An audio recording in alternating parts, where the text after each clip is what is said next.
The Miami Dolphins got an absolute gift from the Green Bay Packers on a nice little Monday morning. What is that gift? Well, it's Jaire Alexander being released. We'll talk about the possibility of signing him and the other dominoes that come with this move. I am Nic Rohloff. This is Dolphins Today by Chat Sports. Before we get into all of that, I do want to know the Dolphins fans' quick thoughts. Do you want to sign Jaire Alexander? I think he ultimately becomes the top free agent corner available right away. But let me know your thoughts. Type S for sign him. Type P if you want to pass.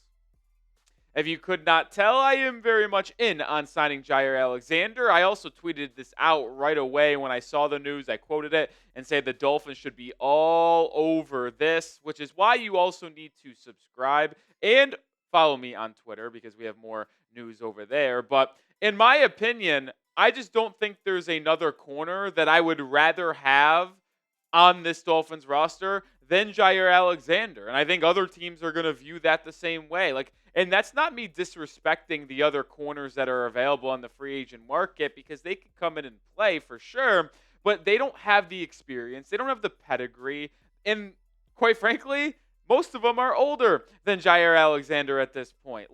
The crop of free agent corners actually aren't that bad, especially when you add Jaire Alexander to the list. We've talked so much about Stephon Gilmore, Asante Samuel Jr., Rasul Douglas. We know Mike Hilton, James Bradbury, and maybe even Shaquille Griffin could be linked to Miami.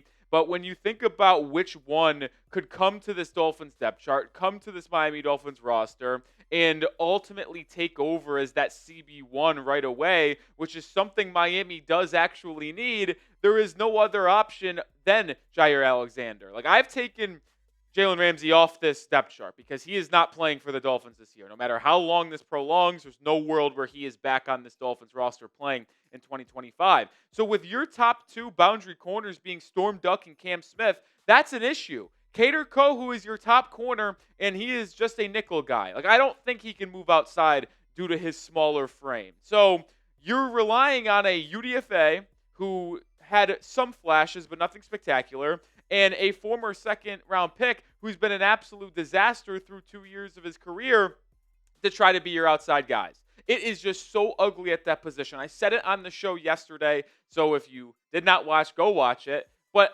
I think right now, as things currently stand with no Jalen Ramsey, it is the worst cornerback depth chart in the entire NFL without a question. Now, with that being said, we'll take a look at the Green Bay Packers depth chart in a little bit. And with them not having Jaire Alexander, you can argue they are in equally a bad way. But with where things stand with Miami, having a glorified, I know injury prone, we'll talk more about that, but a cornerback one added to this roster is as good as things possibly could get. This is why you subscribe to the channel, because we put out daily Dolphins coverage, and when news happens, we break it down. If the Dolphins do sign Alexander or any other cornerback, we will have it covered with a video, and when they trade Jalen Ramsey, we will be going live on the channel. So turn on notifications and hit that sub button.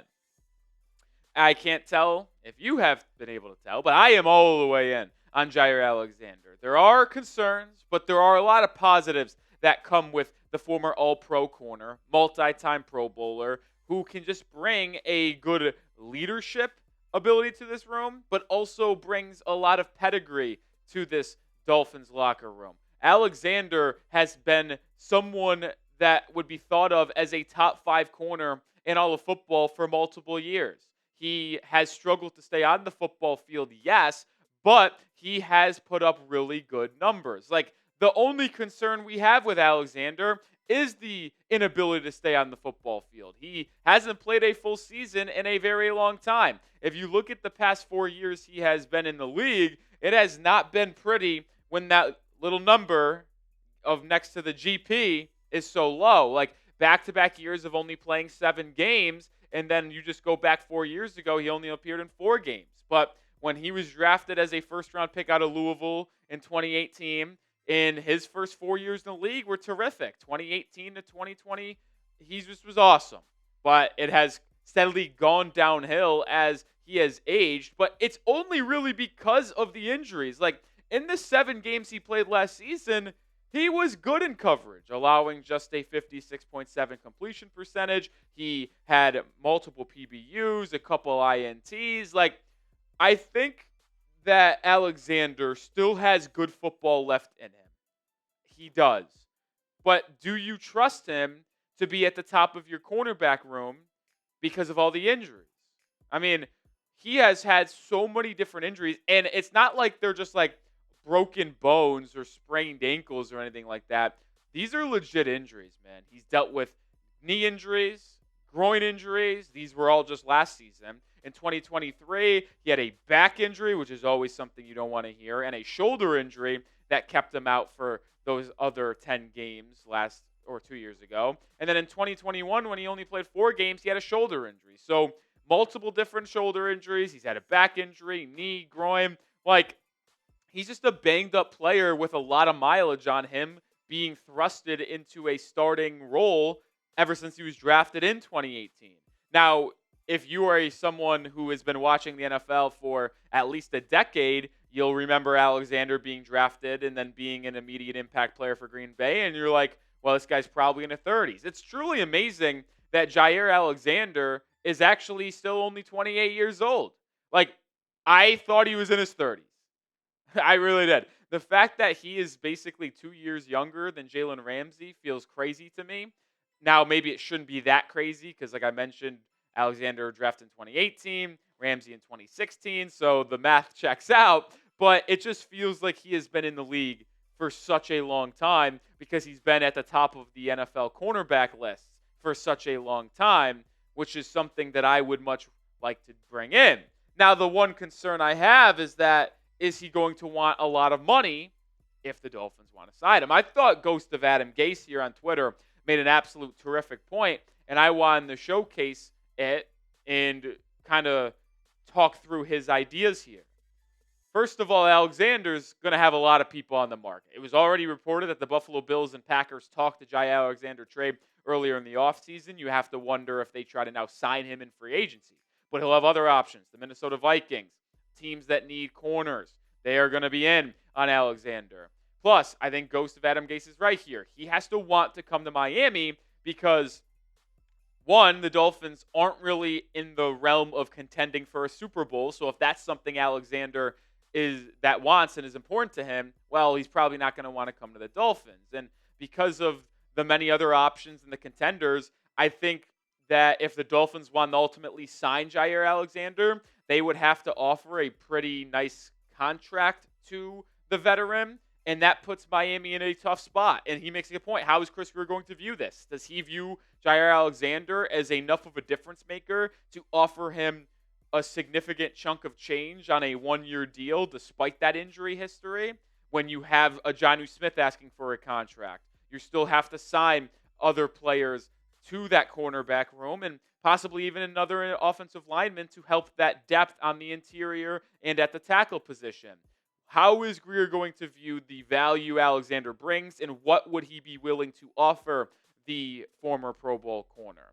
I would like to sign Jaire Alexander. I think it's very obvious with this video that we put out, but I do want to make it clear. I am signing him for the right price. The injury concerns are so glaring, and we've seen how many Dolphins players be injured over the past 3-4 seasons. Like, I don't want to keep adding players that are older and injury prone to this list. And I do actually think ultimately the Dolphins go elsewhere at the cornerback position and do not sign Jaire Alexander, even though I would absolutely love for them to bring him in. We'll talk about even if the Dolphins not signing him ultimately still leads to good things for this roster in just a second. But I do got to tell everyone about this awesome deal when you go to chatsports.com/Dolphins hoodie, this sweet looking white hoodie. The palm trees are terrific. The Go Fins, the aqua, the orange. It is $40 off, usually $75. Right now, you can get it for $35. Clearance on sale. One more time, chatsports.com/Dolphins hoodie. Sizes are running out. Link is in the description and comments of today's video. Get yours today. There are other dominoes falling here, though, with Jaire Alexander being released. One of them is the Green Bay Packers. Their cornerback room is terrific, or is horrible. So they could get involved with the Jalen Ramsey trade talks. Plus, there are more sea in the fish for the Dolphins when they're fishing the sea, I said that backwards. When it comes to the cornerbacks in free agency, sorry about that, folks. Because when you think about it and you look at those corners we talked about earlier, well, if one of those teams that is going after them now pivots and signs Alexander, well, that just allows one of those corners to potentially sign with Miami. But before we get more to that, let's talk about that possibility of the Packers being a team that trades for Jalen Ramsey, because the Packers are a team that wants to compete. They've made the playoffs in back-to-back seasons with Jordan Love. And I don't think they have any plans to go backwards in terms of competing in the NFC. And we talk about how bad the cornerback room for Miami is. You can make the argument that the Packers corners that you see on screen right now are equally as bad. Like, I actually would probably say that somehow Kader Kohou is the best corner out of the 6 starting corners. And then you can probably pick your poison between Nate Hobbs, Nixon, Kalen King, Storm Duck, Cam Smith. I mean, we're talking bottom of the barrel corners here when you talk about these two teams. So the Packers are going to go after someone. Now, obviously, it's not going to be Jaire Alexander, or they would have tried to just restructure that contract. So could they trade for Jalen Ramsey? Or could they go after Rasul Douglas, bring him back after they traded him to Buffalo in 2023? Could they go after Stephon Gilmore, a Asante Samuel Jr.? So, yeah, the Packers needing a corner desperately does add a little bit of competition with Miami in terms of signing the non-Jaire Alexander type of corners, but it does also make them a really likely suitor for Jalen Ramsey, considering the fact they are trying to contend, and they don't just need a corner like Miami, but they also need a cornerback one on the outside like the Miami Dolphins do. So I do view them as a team like the Rams, like the Falcons, like maybe the Pack or the Cowboys that could get in on the Jalen Ramsey trade sweepstakes. What say you? Do you agree? Will the Packers trade for Jalen Ramsey? I don't know if they will, but it certainly will be something they discuss. Type Y if you think the Packers will. Type N if you think they will not. One thing they will do, regardless if they make a trade, I think they certainly could heat up the market. When I get my thoughts out there in terms of the Packers being interested, the Rams, who have been the team linked to Ramsey the most, maybe they are like, well, shoot, we're competing with the Packers in the NFC. We don't want them to get Jalen Ramsey. We want Jalen Ramsey. So maybe the Rams ultimately budge in terms of offering more draft compensation or paying more of Jalen Ramsey's salary down the line to get a trade done. Like, I hope that this news today on Jaire Alexander ultimately leads to a resolution on Jalen Ramsey this week. We talked about it in a video yesterday that NFL front offices usually take about a 2-3 week break in the middle of June to the beginning of July. Once you get through OTAs, once you get through mandatory minicamp, the front offices don't have much time until training camp in the preseason in July and August. So you get a little bit of a break here. So if a Jalen Ramsey trade doesn't happen this week, I think you might not see a trade happen until early July, right before training camp. So this news for Alexander could push the market to heat up a little bit on Ramsey and hopefully get a resolution on trade discussions this week, giving more clarity for Miami in terms of their cap space, which could allow them to get things done with Jonnu Smith or go out there and sign Jaire Alexander, a Rasul Douglas, and Asante Samuel Jr. with them having more cap space. Because remember, they have $13.6 million right now.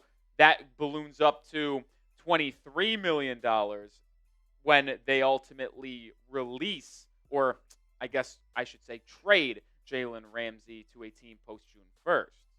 All right, that will do it for today's video. Appreciate everybody hanging in there with us on today's show. If more news pops out, we'll have you covered. And if the Dolphins make a move at that cornerback spot, we will also have you covered as well. So hit that sub button and join the channel.